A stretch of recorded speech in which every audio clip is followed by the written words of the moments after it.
First and foremost, my heartfelt thanks to the VIPs and also the Rasikas. ஏன்னா உங்களால் தான் இந்த கர்மாங்கிற serial is made possible. அதில் எந்த விதமான சந்தேகமும் கிடையாது.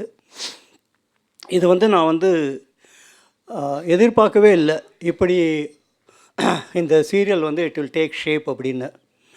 ஏன்னா அஃப்கோர்ஸ் நான் முன்னாடி வீடியோலெல்லாம் கூட சொல்லியிருக்கேன். அதாவது 15 வருஷத்துக்கு முன்னாடி, அதாவது 2005 இது ராஜ் டிவியில் வந்தது. அது ஒரு சில காரணங்களால் அப்போ நிறுத்தப்பட்டது. அதோடு நானும் மறந்து போயிட்டேன் அதை. அதுக்கப்புறம் சமீபத்தில் இப்போ இந்த பேண்டமிக் போது யூடியூப்பில், அஃப்கோர்ஸ் ஃபஸ்ட்டு ஃபேஸ்புக்கில் அப்லோட் பண்ணேன், அப்புறம் யூடியூப்பில் அப்லோட் பண்ணி அது நல்ல வரவேற்பு கிடச்சி. அது அப்புறம் உங்களுக்கே தெரியும், ரசிகர்கள் நீங்களாம் தான் இல்லை அதை நிறுத்தக்கூடாது, கண்டினியூ பண்ணணும்னு சொன்னதுனால அப்போ அவள்கிட்ட சொன்னேன் நான், sir I am an individual, I am not a production house, so இது சீரியலாக என்னால் எடுக்க முடியாது அப்படின்னு. அப்போது பலதரப்பட்ட ஆக்சுவலி இது எப்படின்னா, ஹைதராபாத்தில் ஒருத்தர் வசந்தம் சிவா அப்படின்னு இருக்கார். அவர் தான் என்ன சொல்கிறது, அவர் தான் முன் சொன்னார், இல்லை சார் க்ரௌட் ஃபண்டிங் போகலாம் அப்படின்னார். நான் சொன்னேன், க்ரௌட் ஃபண்டிங்லாம் எனக்கு அதெல்லாம் ஒத்து வராது சார் அப்படின்னு. தென் ஹி செட், இல்லை கான்ட்ரிபியூஷன் வச்சுக்கோங்களேன், நான் எல்லார்ட்டையும் அப்பீல் பண்ணுறேன். That is how it started. I don't want to elaborate on that. That is how it started. அப்போ ரங்கன் ஒருத்தர் சிங்கப்பூர்லேருந்து அவர் வாலண்டியர் பண்ணார். அப்படி என்ன அறியாமே ரசிகர்கள்லாம் சேர்ந்து இல்லை இதை கண்டினியூ பண்ணுங்க. அப்போ கூட நான் ஸ்கெப்டிக்கலாக இருந்தேன், இல்லை இது முடியுமா அப்படின்னு. அப்புறம் இந்த மேடல் அது நிச்சயமாக நான் சொல்லி ஆனோம். அமெரிக்காலேருந்து ஒரு டாக்டர், அஃப்கோர்ஸ் அவங்க ஸ்ட்ரிக்டாக என்கிட்ட சொல்லிட்டாங்க, நீ பேரை மட்டும் சொல்லவே கூடாது என்னோடய பேரை அப்படின்னு. You will be surprised. அவள்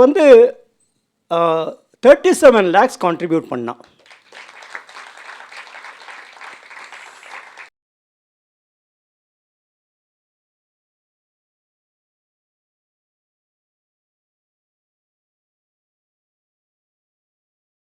ஸோ அப்போ தான் எனக்கே ஒரு சின்ன நம்பிக்கை வந்தது. சரி, இதை ஏன்னா உங்கள்கிட்ட சொல்கிறதுல ஒன்றும் இது இல்லை, எனக்கு ஒரு எபிசோடுக்கு எனக்கு கிட்டத்தட்ட 1.25 லட்ச ரூபா ஆகுது பர் எபிசோட். பிகாஸ் நான் நிறுத்தி நிதானமாக தான் எடுப்பேன்.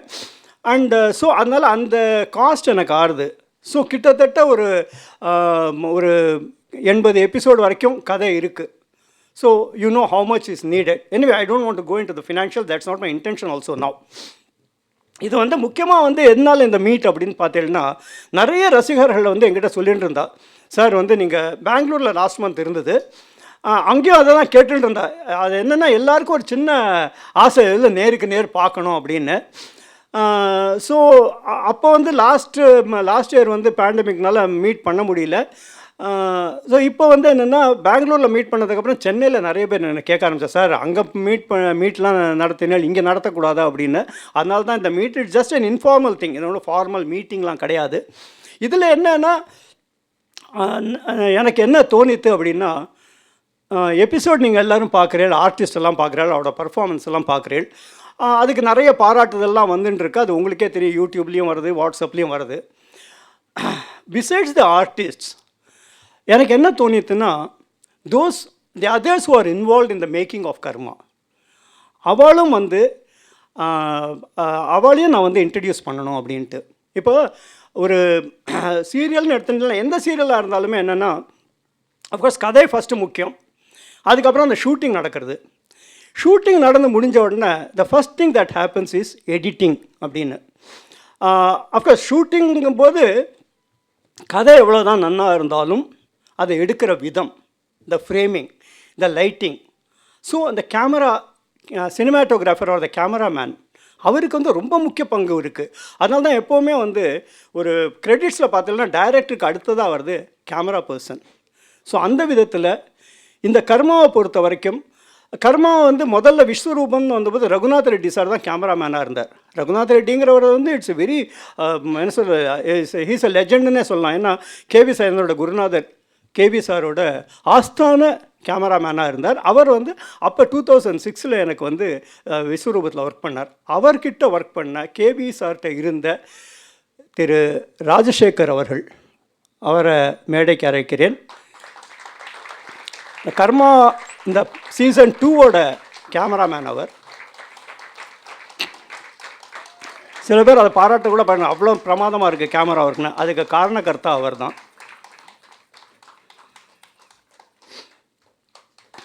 தேங்க்யூ.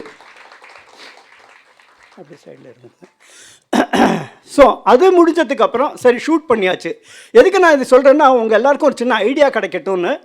எப்படி ஒரு சீரியல் இஸ் பீயிங், சீரியலாக இருக்கட்டும் சினிமாவாக இருக்கட்டும், வாட் எவர் இட் இஸ்.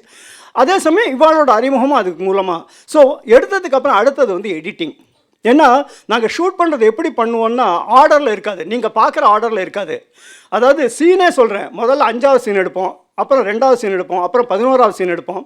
அதுலேயும் எப்படின்னா அந்த சீனே வந்து ஆர்டரில் வராது. முதல்ல கடைசியில் இருக்கிறத முதல்ல இப்படியெல்லாம் கச்சாமுச்சான்லாம் எடுப்போம். கச்சாமுச்சான்னு சொல்லக்கூடாது, ஒரு ஆர்டர்லேயே இருக்காதுன்னு வச்சுக்கோங்களேன். அதை வந்து ஒரு எடிட்டர் தான் ஒரு சீம்லெஸ்ஸாக கரெக்டாக எடிட் பண்ணி. ஏன்னா there is a saying, a film is born twice at the editing table அப்படின்னு. ஸோ எடிட்டிங்கில் பல விஷயங்கள் நடக்கும். ஸோ அந்த விதத்தில் இது ரொம்ப நேர்த்தியாக எடிட் பண்ண கோபால் அவர்கள். எல்லாரும் பின்னாடி போய் உட்காந்துருக்கா.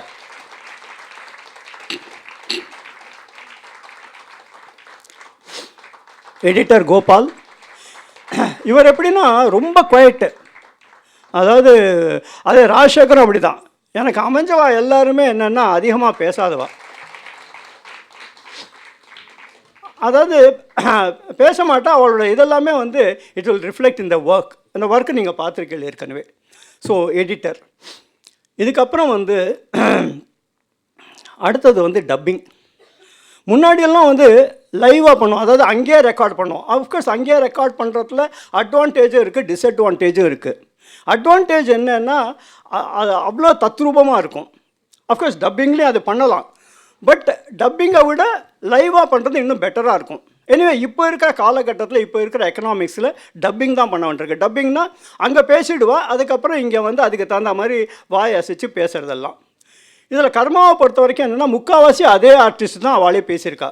பட் ஒரு சில ஆர்டிஸ்ட் வந்து இப்போ ஃபார் இன்ஸ்டன்ஸ் ஹைதராபாத்லேருந்து ஒரு 2 ஆர்டிஸ்ட் இருக்கா. புவனான்னு, அதாவது பாலாமன்யா பண்ணுறவாளும் அம்புஜமா பண்ணுறவாளும் ஹைதராபாத்தில் இருக்கா. அவளை வர வச்சு டப் பண்ண முடியாது. அதே மாதிரி அந்த காமுவா நடிக்கிறாளே ஐஸ்வர்யா, அவள் Bombay. Of course incidentally she has come here today. அவள் இந்த மாதிரி இவாளுக்கெல்லாம் வந்து வேற ஒருத்தர் குரல் கொடுத்துருக்கா.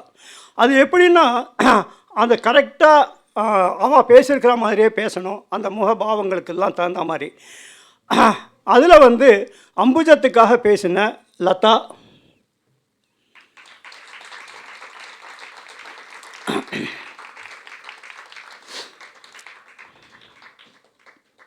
ஏன்னா எதுக்கு நான் இதை இவ்வளோ இதுவாக சொல்கிறேன்னா, ஒவ்வொருத்தரோட பார்ட்டிசிபேஷனும் இருக்குது இந்த மேக்கிங் ஆஃப் கர்மாவில். அதுக்கப்புறம் வெங்குட்டுங்கிற ஒரு கேரக்டர் உங்களுக்குலாம் தெரியும், அவ்வளோ அப்பாவியாக ஒரு வெகுளியாக இருக்கிற கேரக்டர். அவருக்கு வந்து பேசின பிரேம் சுந்தர். இவன் வந்து கவிதாலயெல்லாம் நிறைய ப்ராஜெக்ட் பண்ணியிருக்கான், சின்ன சைல்டு ஆர்டிஸ்டாக பிரேம் சுந்தர். அதுக்கப்புறம் இதில் வந்து காமுவா தான் சொன்னேனே ஐஸ்வர்யா, அவளுக்கு வந்து பாம்பேயில் இருந்ததுனால இங்கே வந்து நிவேதா வந்திருக்காளா, சரி நிவேதான்னு அவள் குரல் கொடுத்துருக்கா. அண்டு புவனாவுக்கு வந்து, அதாவது பாலாமன்யா நடித்தவாளுக்கு வந்து ரேகா சுரேஷ். இந்த ரேகா சுரேஷை பற்றி எதுக்கு சொல்கிறேன்னா, அவள் இன்றைக்கி ஷூட்டிங் வர முடியல. அவள் என்னென்னா ஒரிஜினலாக அவள் தான் பாலாமன்யா நடித்தா. அண்ட் இந்த இதில் வந்து ஷூட்டிங்க்கு வந்துட்டு அங்கே வந்து உடம்பு சரியில்லாமல் போய் ஷி ஹேட் டு ரிட்டர்ன். அகரஹாரத்துக்கே வந்திருந்தால் ஷி ஹேட் டு ரிட்டர்ன். அப்போ என்கிட்ட சொன்னா, சார் நான் ரொம்ப மிஸ் பண்ணுறேன் சார், எப்படியாவது இதில் பார்ட்டிசிபேட் பண்ணணும் அப்படின்னா. நானும் யோசனை பண்ணேன் எப்படி பார்ட்டிசிபேட் பண்ண வைக்கிறதுன்னு. தென் ஐ தாட், அவள் பண்ண அந்த கேரக்டருக்கு நடிக்கிறவா வேறு, பட் குரல் அவளோடுது. ஸோ அது ரேகா சுரேஷ் அவள் குரல் கொடுத்துருக்கா. ஸோ இது டப்பிங்கை பொறுத்த வரைக்கும். இதுக்கு அடுத்தது வந்து ரீரெக்கார்டிங். அதான் எடிட் பண்ணியாச்சு, டப் பண்ணியாச்சு, இப்போ மியூசிக்லாம் கொடுக்கணும் இல்லையா. அதுக்கு வந்து நீங்களே பார்த்துருப்பீங்க, எக்ஸ்ட்ராடினரியாக பேக்ரவுண்ட் மியூசிக் ஸ்கோர் பண்ண ரேஹான் வந்திருக்காரா. ரேஹான், இவரை பற்றி ஒரு 2 வார்த்தை அவசியம் நான் சொல்லி ஆகணும். அதாவது 2006 இந்த சீரியல் பண்ணபோது அப்போவும் இவர் தான் மியூசிக் கொடுத்தார். இப்போவும் அந்த பேக்ரவுண்ட் மியூசிக் இவர் தான் ஸ்கோர் பண்ணியிருக்கார். மிஸ்டர் ரேஹான். இது உங்களுக்கே தெரிஞ்சிருக்கும். ஒரு சந்தர்ப்பத்தில் என்ன ஆச்சுன்னா, சனிக்கிழமை அன்றைக்கி எபிசோட் போகணும். தேர்ஸ்டே நைட் எனக்கு இவர்கிட்டேருந்து மெசேஜ் வருது, மை மதர் பாஸ்ட் அவே அப்படின்னு. In spite of that Saturday morning எனக்கு ஃபோன் பண்ணார், சார் நான் இன்றைக்கி வாசித்து கொடுத்துட்டுமா உங்களுக்கு அப்படின்னா. இல்லை பரவாயில்ல, நீங்கள் பார்த்துங்க, நான் இந்த வாரத்தை எப்படியாவது தள்ளிக்கிறேன். அண்ட் சண்டே அன்றைக்கி வாசித்து கொடுத்துட்டார். That has been his commitment. Thank you so much Rehan.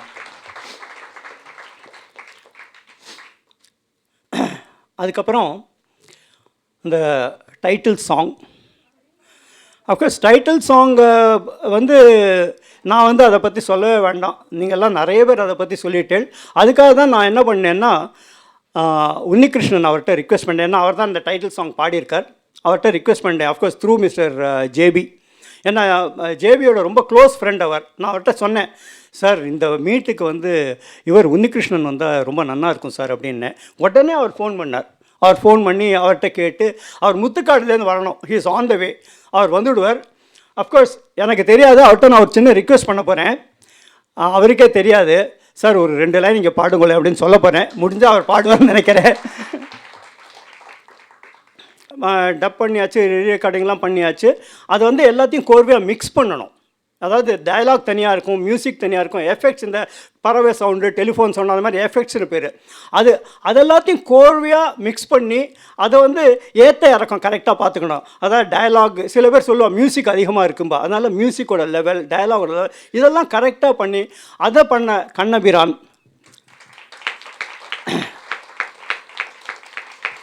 Sound engineer அவர். இவரும் ரொம்ப அதாவது சில சமயம் என்ன பண்ணுவார்னா, அங்கே டப் பண்ணுறத பார்த்துட்டே இருப்பார். ஏன்னா கதையை பார்த்துட்டு இருப்பார் இவர், அதை விட்டுருவார். அந்த அளவுக்கு இன்வால்வ்டாக பண்ணிட்டுருக்கார்.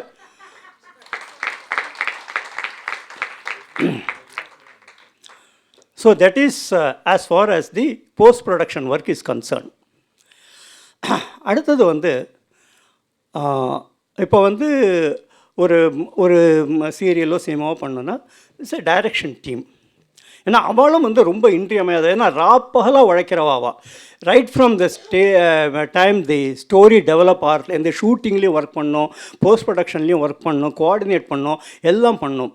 அந்த விதத்தில் ஃபஸ்ட்டு நான் I would like to introduce Sai Nirmala. இவ ரீசெண்டாக எங்கள் டீமில் ஜாயின் பண்ணா. She is a viscom student and so very energetic, enthusiastic. எந்த வேலையாக இருந்தாலும் பண்ணிவிடுவாள். இன்ஃபேக்ட் இப்போ பார்த்தீங்கன்னா கீழே எல்லாருக்கும் வெல்கம் பண்ணது மட்டும் இல்லை, ஸ்நாக்ஸ் சர்வ் பண்ணுறதுல எதுவாக இருந்தாலும் அந்த மாதிரி இவ வெரி என்தூசியாஸ்டிக். அண்டு அடுத்தது கணபதி அப்படின்னு கோ டைரக்டர். அவர் இன்றைக்கி இங்கே வர முடியல, அவர் ஊரில் ஒரு ஒர்க் இருந்தது, அதனால் கணபதி. அண்டு அதுக்கு அடுத்ததாக அதாவது 24 மணி நேரத்தில் 19-20 மணி நேரம் ஒர்க் பண்ணிட்டுருக்கார் இவர் அசராமல். அதாவது எல்லா லாஜிஸ்டிக்ஸையும் பார்த்துக்க வேண்டியது. ஆர்டிஸ்ட்டுக்கு ஃபோன் பண்ண வேண்டியது, டேட்டு பார்க்க வேண்டியது, அவள் இதில் கும்போணத்தில் இறங்கினாலும் அவளை ரிசீவ் பண்ண வேண்டியது, ஸ்டே பண்ண வேண்டியது, ஷூட்டிங்கில் பார்ட்டிசிபேட் பண்ண வேண்டியது, இவ்வளோ பொறுப்புகளையும் எடுத்து பண்ணிட்டுருக்கிற ரத்னசாமி.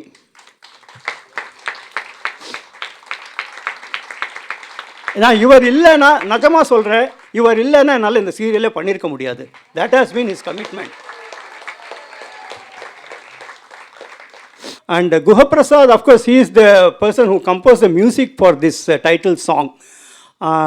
அண்ட் அவர் இன்னைக்கு he is down with fever, அதனால் அவர் வர முடியல. இப்போ அடுத்தது இந்த ஃபைனான்ஸும் அவர் தான் பார்த்துக்கிறார். அதனால் எனக்கும் அவருக்கும் ரொம்ப அந்யோன்யம் ஜாஸ்தி. ஏன்னா நான் பணம் கேட்டுகிட்டே இருப்பேன், அவர் இல்லை சார் இவ்வளோக்கு மேலே பண்ண முடியாது சார் அப்படிம்பார். அந்த அளவுக்கு அந்யோன்யம். அண்ட் அஃப்கோர்ஸ் இதில் ஒரு கேரக்டரும் பண்ணுறார். 30 வருஷமாக எனக்கு பழக்கம். அவரோட ட்ராமா ட்ரூப்லேயும் இருந்திருக்கார்.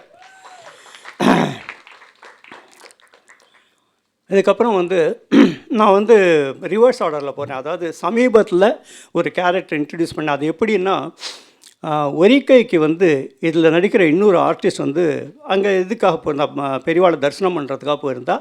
அங்கே இந்த பர்சன் இந்த ஆர்டிஸ்ட்டை சந்திச்சிருக்கா. நீங்கள் கர்மாவில் நடிக்கிறீங்களா அப்படின்னு கேட்டிருக்கா. ஆமாம், நான் ரொம்ப கர்மாவோட ஆர்டன்ட் ஃபேன் அப்படி இப்படின்லாம் சொன்னோன்னே இவள் சொல்லியிருக்கா, நீங்கள் why don't you act in this serial அப்படின்னா. அவள் இது வரைக்கும் நடித்ததே கிடையாது. பட் தென் என்கிட்ட வந்து சொன்னான், இந்த மாதிரி நான் ஒரிக்கையில் வந்து ஒரு பொண்ணை பார்த்தேன், ரொம்ப இதுவாக இருக்கா, நம்ம சீரியலில் யூஸ் பண்ணிக்கலாம் அப்படின்னா. ஸோ தென் சரி வரட்டுமே பார்க்கலாமே அப்படின்னு பார்த்தேன். தென் ஐ ஆல்சோ ஃபெல் தட் இதில் வந்து இன்க்ளூட் பண்ணிக்கலாம் அப்படின்னு. ஸோ இதில் வந்து இதுதான் ஃபஸ்ட்டு அவளுக்கு இந்த கர்மா சீரியல் தான். Her name is Akshaya. Akshaya,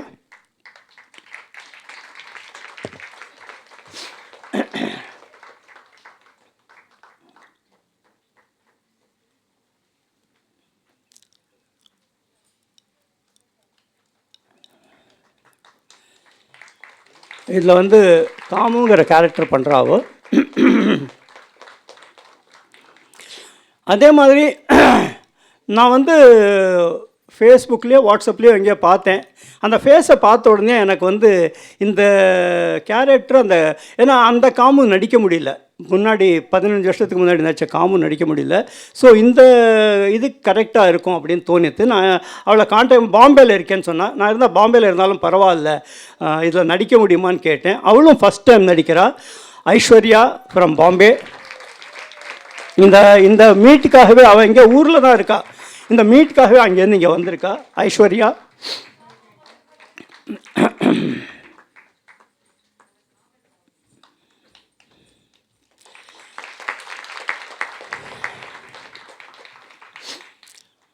ஆக்சுவலாக சொல்ல போகணுன்னா எனக்கே ஒரு ஆச்சரியமாக இருக்குது, ஒரு இப்படியும் நடக்க முடியுமா அப்படின்னு.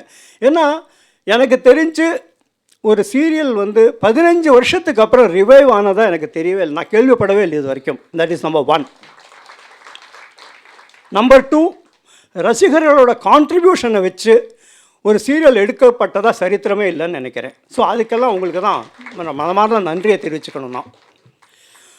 ஸோ கம்மிங் பேக் டு இதுக்கு அடுத்தது வந்து எனக்கு வந்து அந்த லோச்சான்னு நடித்தா முன்னாடி, அவள் வந்து பாரதியாரோட வம்சாவளியில் வரவ. அவளாலையும் முடியலன்னு சொன்ன உடனே நான் தேடின்னு இருந்தேன். அப்போ வந்து ரத்னசாமி வந்து ஒரு ஆர்டிஸ்டை சஜஸ்ட் பண்ணார். அவள் என்ன பண்ணான்னா மடிசார்லேயே வந்துட்டு ஆற்றுக்கு என்னை பார்க்குறதுக்கு. ஸோ அது சரி ரைட்டு இது பண்ணிக்கலாம் அப்படின்னு. காயத்ரி சிவராம்.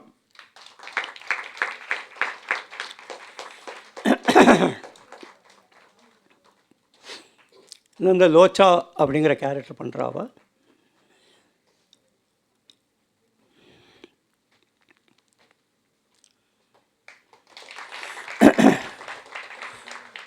இதுக்கப்புறம் எனக்கு வந்து அந்த அபயம் அந்த கேரக்டர் வந்து என்னென்னா, சிவகவிதான்னு முன்னாடி நடித்தா அவள் வந்து எல்லாம் ஃபைனலைஸ் பண்ணியாச்சு. ஷூட்டிங் கிளம்புறதுக்கு ஒரு நாள் முன்னாடி வந்து அந்த வேறு ஏதோ ஷூட்டிங்கில் கமிட் பண்ணதுனால வர முடியாத ஒரு சூழ்நிலை ஆகிடுத்து அவளுக்கு. திடீர்னு சாரி சார் என்னால் வர முடியாதுன்னா, நாளைக்கு ஷூட்டிங் நான் கும்பகோணத்துக்கு கிளம்பி ஆனோம், என்ன பண்ணுறதுன்னு தெரியல. அப்போ வந்து எகெயின் ரத்னசாமி தான் சஜஸ்ட் பண்ணார். அவள் வந்து சரி நான் நடிக்கிறேன்லாம் சொல்லிட்டா, எல்லாம் பண்ணியாச்சு, நடிக்கவும் ஆரம்பித்தாச்சு. இனிஷியலாக வந்து நிறைய பேர் வந்து சார் சிவகவிதா இல்லையான்னு கேட்டுட்டு இருந்தா. பட் போக போக போக என்ன ஆச்சுன்னா, நோ இந்த பர்ஃபார்மன்ஸ் எதுக்கு சொல்கிறேன்னா, நான் இதில் கூட சொல்லியிருந்தேன், முகங்கள் மாறலாம் ஆனால் குணாதிசயங்கள் மாறாதுன்னு. ஸோ இப்போ ப்ரெசண்ட்டில் நீங்கள் பார்த்தேன்னா அந்த அளவுக்கு பிரமாதமாக நடிச்சுட்டு இருக்கா அர்ச்சனா. அவயம்ங்கிற கேரக்டரில்.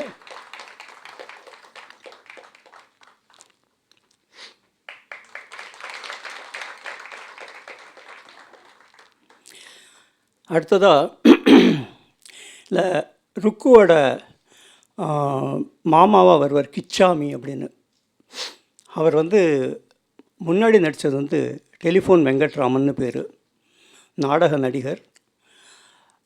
அவரும் வந்து கிட்டத்தட்ட 30 வருஷமாக எனக்கு பழக்கம். பட் என்ன ஆச்சுன்னா, ஒரு 5-6 வருஷத்துக்கு முன்னாடி கேன்சரில் he passed away. It's a great loss எனக்கு. ஏன்னா அவர் வந்து என்னோடய ரைட் ஹேண்ட் மாதிரி, என்னோடய எல்டர் பிரதர்னே சொல்லலாம். அந்த அளவுக்கு நாங்கள் பழகின்னு இருந்தோம். And of course life has to go on. So இப்போ வந்து மறுபடியும் ரிவைவ் பண்ணுறம்போது அதுக்கு தகுந்த மாதிரி யார் இருக்கும் அப்படின்னு நான் ஸ்கவுட் பண்ணியிருந்தபோது இவர் வந்து எனக்கு வாட்ஸ்அப்பில் மெசேஜ் அனுப்பிச்சார். இவர் ஃபேஸை பார்த்தோன்னே எனக்கு மோரான்லெஸ் அவருக்கு வந்து ஒத்துப்போகும் அப்படின்னு தோணித்து. ஸோ அவரை ஆற்றுக்கு வர சொன்னேன். அது நீங்கள் நம்ப மாட்டேன், அன்றைக்கி கொட்டு கொட்டு கொட்டுன்னு கொட்டுறது மழை. இவர் வந்து இது ரொம்ப ஊரப்பாக்கத்துலேருந்து வரணும். யூ வில் நாட் பிலீவ், அந்த கொட்டுற மழையில் ஊரப்பாக்கத்துலேருந்து வந்தேன். நான் நினச்சேன் சரி இன்றைக்கி வரமாட்டேன், இன்னொரு நாள் பார்த்துக்கலாம் அப்படின்னு. ஆனால் அந்த கொட்டுற மழையில் வந்தார். வந்து என்னை மீட் பண்ணார், பேசினார். நான் சொன்னேன் சரி சார் நீங்கள் இந்த கேரக்டர் பண்ணலாம் அப்படின்னு. ஸோ ஆல்மோஸ்ட் அவரே மாதிரியே இவரும் பண்ணிட்டுருக்கார் மிஸ்டர் சுவாமிநாதன்.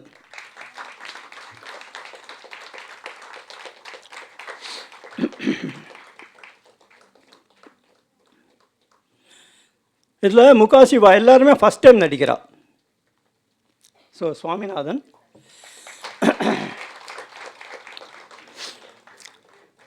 இதே மாதிரி வெங்குட்டுன்னு விஜய் அப்படின்னு முதல்ல நடித்தார் 2006. அவன் வந்து ஐடி கம்பெனியில் ஏதோ வேலை பண்ணுறான், ரொம்ப பிஸியாக இருக்கான், வர முடியாது அப்படின்ட்டான். எனக்கு என்னென்னா அந்த ருக்குவோட பேரா வர கேரக்டர் அது ரொம்ப வெகுளியாக இருக்கணும், அப்பாவியாக இருக்கணும், பார்க்குறதுக்கே ஃபேஸே அப்படி இருக்கணும். அப்போ எனக்கு வந்து இதே மாதிரி தான் வாட்ஸ்அப்பில் வந்து என் கர்மாவை பார்த்துட்டு இருந்தால் அதுலேருந்து இது இன்ட்ராக்ட் பண்ணி தான் மெசேஜ் அனுப்பிச்சுட்டு இருந்தான். அந்த ஃபேஸை பார்த்தோன்னே எனக்கு டக்குன்னு ஏதோ ஒரு இன்ட்யூஷன் எனக்கு தோணித்து, சரி இவன் வந்து வெங்கட்டுவுக்கு கரெக்டாக இருப்போம் அப்படின்னு. அதே மாதிரி நிறைய பேருக்கு அந்த வித்தியாசமே தெரியல அந்த அளவுக்கு.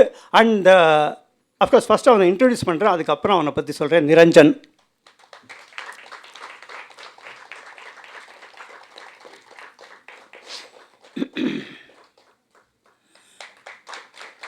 அண்டு சமீபத்தில் தான் எனக்கு என்னென்னா சாய்ராம் என்கிட்ட சொன்னார், சார் இவரோட இன்னொரு இது நான் நோட்டீஸ் பண்ணேன். ஏன்னா அங்கே வந்து ஷூட்டிங் நடக்கிறப்போ கும்பகோணத்தில் இவளுக்கெல்லாம் இது ஷார்ட் இல்லாத டயத்தில் வேற ஒருத்தர் வீட்டில் உட்காந்து ஏதோ பேசிட்டுலாம் இருப்பா. அப்போ இவன் வந்து பாடியிருக்கான். ஸோ சாய்ராம் என்கிட்ட சொன்னார், சார் அவ்வளோ அற்புதமான குரல் சார் இவனுக்கு, இதை எங்கேயாவது யூஸ் பண்ணிக்கலாமா அப்படின்னா. சரி அவனை கூப்பிட்டேன், பாட சொன்னேன். தென் அஃப்கோர்ஸ் சப்சிக்வெண்ட் எபிசோடில் வந்து அவனை வந்து பாட வச்சுருக்கேன், லைவாக பாடியிருக்கான் அவன். ஸோ அந்த இது வரும். Is got a extraordinary voice. Perhaps I do not know, during the course of this meet ஒரு 2 லைன் தான் பாடுவான்னு நினைக்கிறேன். நான் கேட்டு பார்க்குறேன் அவன்கிட்ட. ஸோ வெங்கட்டுங்கிற கேரக்டரில் அவன் நடிச்சுட்டு இருக்கான். அதுக்கப்புறம் வந்து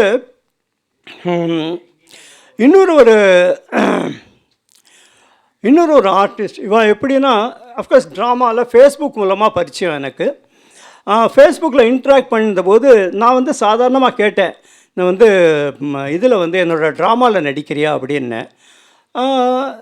she said okay I will give it a try, why not அப்படின்னா. என்னோடய 2015 என்னோடய ட்ராமாவில் தான் நடிச்சுட்டு இருக்கா. அண்டு அதுக்கப்புறம் சப்சிக்வெண்ட்லி என்ன ஆச்சுன்னா, இந்த ஸ்டோரி டெல்லிங் அந்த மாதிரி ஒவ்வொரு இதாக பண்ணபோது இந்த இதில் எனக்கு வந்து அக்ரஹாரத்தையும் சிட்டியும் கம்பைன் பண்ணுற மாதிரி ஒரு கேரக்டர் தேவைப்பட்டது. ஏன்னா that's a very prominent character. ஏன்னா 5th ஜெனரேஷனோட அந்த ரூட்ஸை தேடி கண்டுபிடிக்கிற மாதிரி ஒரு கேரக்டர். அதுக்கு ஒரு ஸ்ட்ராங்காக பர்ஃபார்ம் பண்ணக்கூடிய ஒரு ஆர்டிஸ்ட் எனக்கு தேவைப்பட்டது.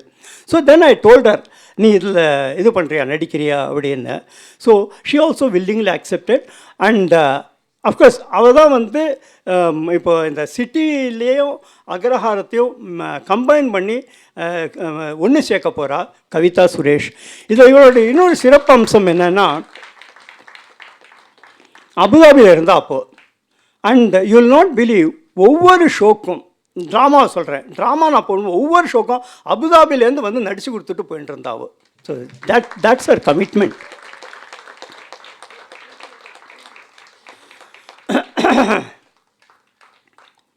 அஃப்கோர்ஸ் இன்னொரு ஆர்டிஸ்ட் வந்து அவரே சொல்லிட்டார் அவரை பற்றி.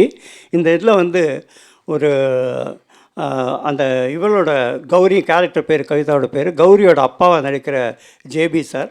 அந்த அஃப்கோர்ஸ் அவரே சொல்லிட்டார் அந்த மாதிரி. அண்ட் இனிஷியலாக கொஞ்சம் சின்ன தமாஷெல்லாம் பண்ணேன்னா, அவருக்கு டெமென்ஷியா பேஷண்ட் மாதிரி பண்ணியிருந்தேன். நான் என்னப்பா இது, என்னை போய் டெமென்ஷியா ஆக்கிட்டே அப்படின்னார். ஸோ அது ஒன்றும் கேரக்டர் தானே அப்படின்னேன். அண்டு அடுத்ததான் வந்து அதாவது எனக்கே ஒரு சின்ன டவுட் என்னென்னா, இவர் நல்லவராக கெட்டவராக என்னாலேயும் இன்னும் கண்டுபிடிக்க முடியல. அந்த அளவுக்கு அந்த கதாபாத்திரத்துக்கு வந்து ஒரு உயிர் கொடுத்து என்ன சொல்கிறது, அவ்வளோ தத்ரூபமாக அவ்வளோ ரியலிஸ்டிக்காக பண்ணிட்டுருக்கார் மிஸ்டர் சாய்ராம். சேஷு.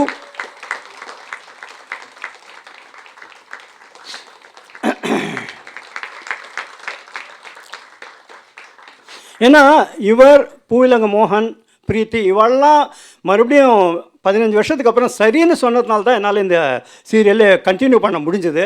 ஸோ அதுக்காக என்னோடய மனமார்ந்த நன்றி டு சாய்ராம். முன்னாடி ஒரு மீட்டிங்கில் சொன்னேன், அதாவது ரஜினிகாந்துக்கு பொதுவாக சொல்லுவா, பேரை கேட்டால் சும்மா அதிருது இல்லை அப்படின்னு. அந்த மாதிரி இந்த ருக்கு அப்படிங்கிற பேரை கேட்டாலே போகிறோம். ஸோ அதாவது அந்த கண்டினியூட்டி இருக்குது பார்த்தீங்களா, 15 வருஷத்துக்கு முன்னாடி நடித்ததும் இப்போ நடிக்கிறதும் கொஞ்சம் கூட ஒரு மாறுபாடே இல்லாமல் அந்த கண்ணை இப்படி பண்ணி பார்க்குறதா இருக்கட்டும், எல்லாமே அந்த அளவுக்கு பிரமாதமாக.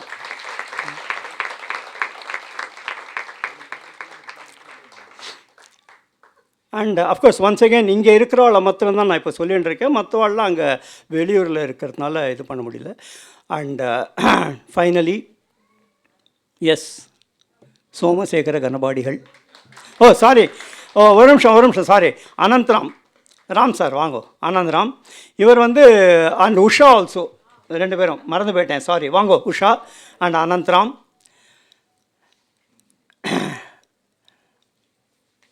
அதாவது சோமசேகர கனபாடிகளோட இமீடியட் 3rd ஜெனரேஷனாக வருவாய்வா. தம்பதி சமேதரா மேடைக்கு அரைக்கிறேன் அவளை. அஃப்கோர்ஸ் சீரியலில் தம்பதி சமேதரா. இவளை வந்து அஃப்கோர்ஸ் வெட்டரன் ஆன் ஸ்டேஜ்னு வச்சுங்களேன். எனக்கு தெரிஞ்சு ஒரு கிட்டத்தட்ட 40 வருஷமாக நடிச்சுட்டு இருக்கான்னு நினைக்கிறேன் Usha. She has won several awards. And Anandram also எனக்கு வந்து ரத்னசாமி தான் அதுவும் சஜஸ்ட் பண்ணார், இவரை வந்து இந்த கேரக்டருக்கு போடலாம் அப்படின்னு.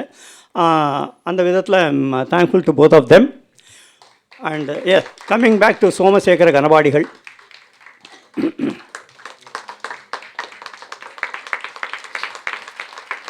நான் வந்து இவரை பற்றி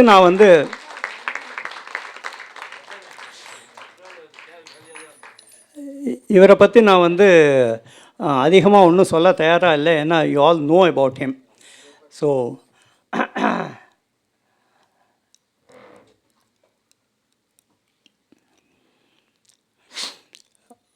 now of course this is what karma is all about. And now எனக்கு வந்து என்னென்னா இந்த ஆர்டிஸ்ட்டை ரெப்ரசன்ட் பண்ணி, பிகாஸ் அவளும் வந்து சிலது அவளோட எக்ஸ்பீரியன்ஸாக இருக்கட்டும், அவளோட அனுபவம், they may like to share with all of you. And of course the prominent guest இங்கே வந்தால் அவளும் பேச போகிறா, நிச்சயமாக பேசுவாவா. அவளை நான் ரெக்வெஸ்ட் பண்ணி பேச சொல்ல போகிறேன். அதுக்கு முன்னாடி வந்து இந்த சிட்டி நான் சொன்னேன் இல்லையா, அதை வந்து பாலமாக இருக்கிற Kavitha Suresh, I will request her to say a few words. Kavitha வா. இல்லை, இந்த மாதிரி சின்ன சின்ன சர்ப்ரைஸ் கொடுக்கணும், வா. அண்ட் மற்றவெல்லாம் நீங்களாம் you can take your seat. நான் கூப்பிடுறேன் யாரும். Thank you thank you. பிரீத்தி உட்காந்துக்கோ. பிரீத்தி வா. சாய்ராம் எங்க? சாய்ராம் நீங்கள் உட்காந்து. இல்லை, இங்கே இன்னொரு சேர் போட்டலாம், உட்காருங்க சார்.